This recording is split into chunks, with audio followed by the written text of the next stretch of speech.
कानून व्यवस्था की स्थिति पिछले कई सालों से बद से बदतर होती रही है। बावजूद इसके जब लोगों ने फिर से उसी सरकार को चुना है तो निश्चित तौर पर उसमें आप सुधार की संभावना नहीं देखना आपको चाहिए। अगर जो गलती हो रही है, जो अपराध हो रहा है, उसके लिए जहाँ तक हो सकेगा जनसुराज के लोग आवाज़ उठाएंगे।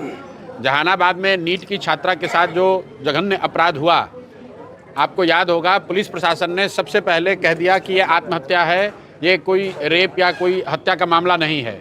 सबसे पहले जनसुराज के लोग, मैं खुद जब उन पीड़िता के घर हम लोग गए, उसके बाद सरकार की आंख खुली, उसके बाद एसआईटी का गठन हुआ, उसके बाद पुलिस के 2 अफसर सस्पेंड किए गए।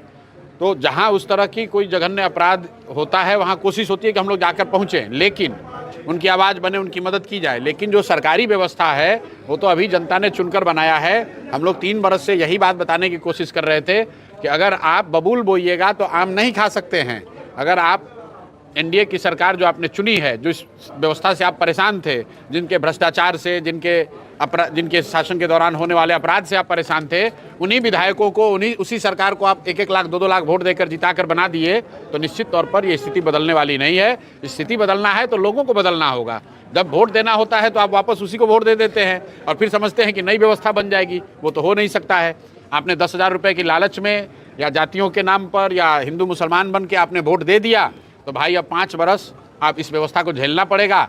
हम लोग की जो भूमिका है समाज के साथ खड़े होने की, उनकी मदद करने की, जो शक्ति जनता ने हमें दिया है उस शक्ति के साथ हम लोग खड़े होंगे, उनकी आवाज़ बनेंगे, उनकी मदद करेंगे। लेकिन जिसको सरकार, जहाँ की जनता ने चुना है, सरकार चलाने की जवाबदेही दी है, जनता को उनसे सवाल पहले करना चाहिए।